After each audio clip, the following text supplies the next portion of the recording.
Este es oficialmente el sexto video de esta serie. Genial, ¿no? ¿Y qué creen? De una vez voy a spoilear a todo mundo. El próximo video de esta serie será no de mujeres del manga, ni del cómic, ni siquiera pintoras, sino filósofas. ¿Sí? Así tal cual, mujeres en la filosofía.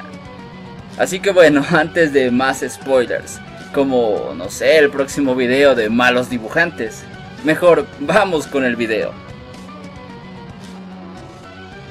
Artista japonesa del siglo XVII, nacida en el seno de una familia artística, vinculada directamente por la escuela de pintura Kano, una de las escuelas más famosas de la pintura japonesa.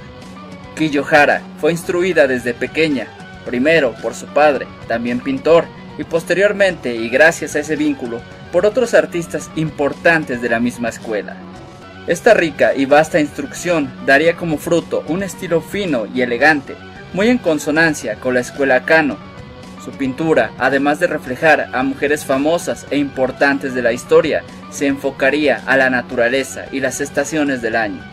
Trabajó todo tipo de formatos, desde rollos de seda a grandes composiciones, con un uso de colores brillantes y firmes, y hasta el empleo de láminas de oro, sobre las cuales se pintaba con técnicas de agua muy similares a la acuarela. Kiyohara vivió en una época en la cual, después de un cambio del periodo Muromachi al Momoyama, se produjo una mejora significativa en la vida de la población japonesa. Como consecuencia, se consolidó una clase comerciante, clase ávida de reflejar ese estatus social al que pertenecían ahora y que lo hicieron por medio del arte. Por ende, este arte estaría centrado precisamente en esa nueva vida, de usos y costumbres urbanas y de gente ordinaria, temas que trabajaría el artista con gran soltura. Poco a poco Kiyohara se fue consolidando como una gran artista, llegando al punto de firmar sus obras, cosa inusual para las mujeres en la época. Recibió encargos importantes y se volvió una de las representantes más destacadas de la escuela Kano. Por desgracia, más allá de las obras que se conservan de su autoría, poco más se sabe sobre su vida, muriendo, se especula, en 1682 u 84, con solo 39 años de edad. Escultora argentina, nacida en 1866.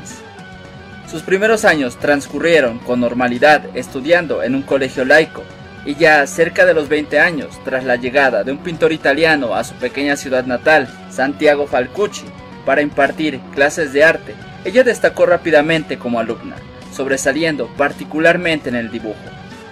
De hecho, realizó una primera serie de personajes ilustres de su natal Tucumán, que fueron adquiridos por la provincia, y ya con renombre en su comunidad, tomó rumbo a Buenos Aires, donde consiguió hacerse de una beca para seguir estudiando arte en Europa. Ya en Roma, y después de ser alumna de varios artistas importantes, decide dedicarse de lleno a la escultura. Empezó a participar de los círculos culturales en Italia y logró reconocimiento e incluso ganando un par de concursos celebrados en Italia. Como emblema y representante de Argentina, sus logros se hicieron eco en su natal tierra, y cuando regresó para realizar un par de obras en Tucumán y Buenos Aires, lo hizo ya como una artista famosa. Realizaría entonces un par de sus obras más famosas. En Tucumán, una estatua de Juan Bautista Alberdi, y en Buenos Aires, su famosísima Fuente de las Nereidas. Desde ese punto, su vida giró entre Roma y Argentina, ya que su taller se encontraba en el viejo continente, pero muchas de sus obras fueron montadas en América. Pero esta dicotomía también se reflejaría en su obra, que brillaba sin mayor problema en Roma, pero resultaba escandalosa y casi obscena en Argentina, sobre todo por el tema de los desnudos en sus esculturas. Pese a ello y a múltiples intentos de censura, la obra de Lora seguiría siendo demandada en su tierra natal, al menos hasta el cambio de gobierno, y la muerte de su amigo, promotor y mecenas, el expresidente Julio Argentino Roca. Por desgracia, tras este giro del destino, muchas de sus obras fueron retiradas de sus locaciones. Incluso su famosa Fuente de las Nereidas sería reubicada en la entrada de la reserva ecológica. Desde luego, todo esto repercutió en sus finanzas, teniendo que cerrar su taller y vender sus propiedades en Roma para volver definitivamente a Argentina. A pesar del descalabro, su espíritu creativo le llevaría a experimentar con diferentes medios, como el cine, el teatro y hasta la extracción de minerales.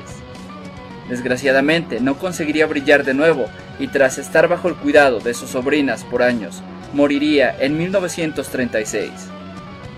Actualmente se ha reconocido su legado, haciendo de su natalicio el Día Nacional del Escultor, así como la creación de los premios Lora Mora. Hace unos videos hablamos sobre Propecia, pues bien, ella no fue ni la única ni la más reconocida artista del Renacimiento. Así que, sin más introducción, déjenme presentarles a la reina del Renacimiento. De familia noble, esta aristócrata y sus hermanas fueron instruidas desde muy jóvenes en el arte y la cultura. De hecho, también 4 de sus hermanas fueron pintoras, aunque sería solo ella quien alcanzaría la grandeza. Estudió pintura y dibujo con muchos maestros locales en su juventud y posteriormente llegaría incluso a ser alumna, informal, de Miguel Ángel, a quien conoció en Roma en 1554. Cuando éste le puso a prueba, vio que tenía aptitudes, así que por un par de años la aconsejaría y le daría bocetos propios para que ella los trabajara con su estilo personal. Esto le daría un alto estatus entre otros artistas contemporáneos y, sumado a su gran desempeño, le harían ser invitada a la corte de Felipe II, donde pintaría la realeza y se codearía con ella. En cuanto a su estilo, ¿qué podemos decir?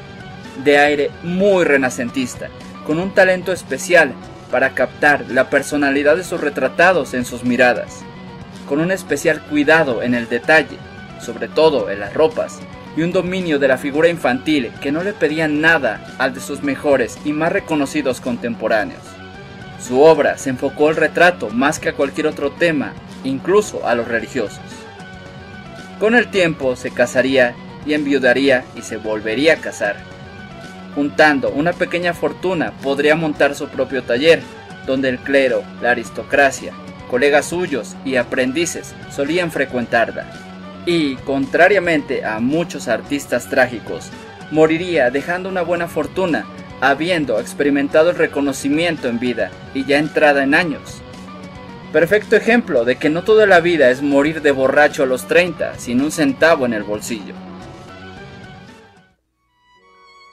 Recuerdan que hablamos hace un tiempo sobre cómo muchos artistas, cuando no solían ser aceptados en alguna escuela de arte, iban directamente a los museos para hacer, en dibujo, copias de las obras famosas.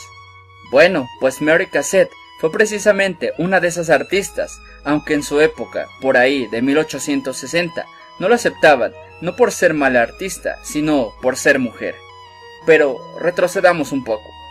Estadounidense de familia acomodada, solía viajar a Europa, donde aprendió alemán, francés e italiano, y pese a la renuencia de su familia, empezó a estudiar de lleno pintura a los 15 años. Unos años después iría a París, donde, además de tomar algunas clases con artistas reconocidos de su momento, también dedicaría un buen tiempo a realizar copias de las obras del Louvre. De hecho, ella sería una de las pocas mujeres que recorrerían buena parte de Europa realizando copias de las grandes obras, en museos, iglesias y hasta castillos. Esta vida itinerante y su creciente talento pronto le empezarían a dar cierta fama como pintora, llegando a conseguir un puesto como copista en el Museo del Prado, en España, donde la obra de Goya y Velázquez ejercería una tremenda influencia en su obra, que sumado a la huella del impresionismo, conformaría su estilo. De hecho, un par de años después, y en Francia, después de un par de altibajos, sería el mismo Degas quien la invitaría a exponer de forma independiente junto al resto de impresionistas, donde también conocería y sería amiga de Berthe Morisot, de quien ya hablamos en otro video. Por desgracia, entre la exigencia que resultaba pintar todo el día, su compromiso, la lucha por la igualdad y la muerte de su hermana, quien la acompañó casi toda su vida, Cassatt tuvo que sacrificar mucho. No se casó ni tuvo hijos y en 1914 quedó ciega, muriendo casi una década después, pero sí dejó un importante legado, su obra. Su obra se centró particularmente en la relación entre los hijos y sus madres, en un vistazo íntimo a esa relación maternal, explorando una perspectiva normalmente relegada y que nos da un acercamiento profundo a un vínculo decisivo en la vida de toda persona. Todo esto enmarcado con un color intenso, vivo, donde las sombras y los colores oscuros apenas si existen. Y si a ti también su obra te recordó a Degas o Monet, bueno, déjame decirte que ya somos dos. Sin duda, una obra muy recomendable y una forma muy poética de expresar ese papel de la madre. Continuando en el marco del impresionismo, tenemos también a Camille Claudet. La vida y obra de Camille es, a falta de una mejor forma de decirlo, una novela trágica. Amante de Rodin y condenada a vivir encerrada en el manicomio por décadas. Pero vayamos con calma. Con aptitudes y una sensibilidad artística desde muy joven, Camille empezaría a modelar en arcilla a su hermano y a su criada desde muy pequeña, así como otros motivos naturales. Pero no sería hasta unos años después cuando se le presentaría la oportunidad de volverse asistente y modelo para uno de los artistas más importantes de ese momento, Rodin. Rodin ya ha entrado a los 40 y ella de apenas 19 años. Sí, hoy sería un poquito escandaloso eso. Mantendrían una relación compleja y problemática entre maestro y alumna, asistente, modelo, amante y colega. Esta relación se prolongaría por 15 años, tiempo en el cual Camille desarrollaría y puliría un estilo propio, pero también le ayudaría a realizar algunas obras icónicas a Rodin, como las famosas Puertas del Infierno, que por cierto podemos apreciar aquí en México en el Soumaya, siendo específicamente la puerta 8 la que tenemos aquí. También le ayudó con los burgueses de Calais, y algunos señalan que se puede apreciar su mano en otras tantas obras icónicas del escultor. Camille se volvió tan buena que de hecho Rodin solía confiarle el modelado de manos y pies, sin mencionar que acabaría volviéndose la musa de este artista, cosa que se ve perfectamente reflejada en su obra de esa época, en piezas tales como El Amanecer, El Pensamiento, La Danaida o Camille con un gorro. Pero ese amor idílico acabaría por romperse. Tras su ruptura con Rodin, participa en un par de exposiciones, recibe un par de encargos importantes que le empezarían a dar renombre. Pero sus ahora más constantes crisis emocionales empiezan a cobrarle factura, y en 1905 realiza su última exposición. Por desgracia, su salud mental empeora y en 1906, después de una crisis severa, se encierra en su taller y empieza a destruir la mayoría de su obra. Pese a esta terrible e irreparable pérdida, algunas de sus principales obras que le sobrevivieron fueron La Edad Madura, quizás su obra más importante. También está La Implorante, La Fortuna, El Gran Vals. Y de hecho, varias obras suyas están aquí en México, sí, también en el Museo Soumaya. Le seguirían un par de años más de mucha inestabilidad, y finalmente, en 1913, tras la muerte de su padre, sería internada en un hospital psiquiátrico, donde pasaría los próximos 30 años de su vida. En realidad, no se sabe mucho sobre su vida durante este encierro, salvo que más de un doctor consideraba que ya estaba bien y era conveniente regresarla a su hogar, cosa que no se pudo hacer ante la negativa de su madre, quien jamás le visitaría e impediría que nadie lo hiciera, cortando por completo toda relación con ella. Finalmente moriría sola y abandonada 30 años después de haber sido internada, y sería enterrada en una fosa común. Actualmente existen dos películas sobre su vida, una de los 80s y otra más reciente del 2013, que intentan reivindicar su figura y su aporte al arte. Pintora en el siglo XII, básicamente en una época donde ir al baño era un pecado. Su historia en sí misma es casi una novela.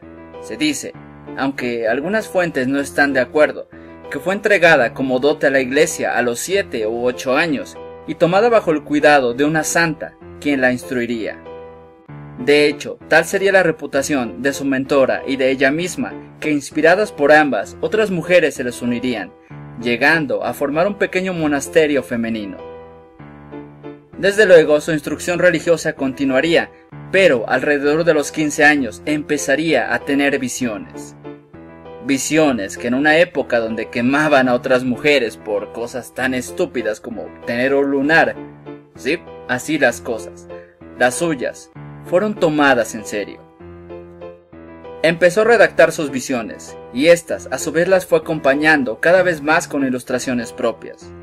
No se sabe si era con la intención de volverlas más claras para los demás o simplemente por gusto, pero desde ese momento su obra literaria estaría acompañada de su obra plástica.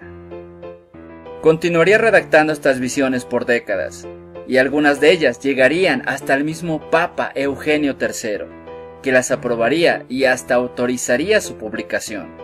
Posteriormente escribiría un libro de medicina y después un par de obras teológicas. Desde luego toda esta labor le ganaría más reconocimiento, al punto de que acabaría fundando un convento propio en Ruppersberg y que se convertiría en el primer monasterio de monjas autónomo. Y si esto no fuera ya suficiente como para quedarse impactados, esto los dejará boquiabiertos. Esta monja en el siglo XII, sí, la misma que tenía visiones, escribió muchos libros, fue aprobada por el Papa y fundó su propio convento. También habló y pintó sobre el orgasmo femenino. Sí, Hildegarda habló sobre el sexo, sobre el placer que existe en ello y hasta fue la primera en hacer una descripción del orgasmo, asegurando que todo ello no era pecado, sino algo bello y sublime. Les había dicho que ella era monja. Regresando a su obra, si bien su obra plástica es vasta, en realidad esta queda un tanto relegada a complementar su obra como escritora, área donde destacó mayormente, y su obra se limita en su mayoría a ilustraciones para sus textos, y estas básicamente siendo miniaturas.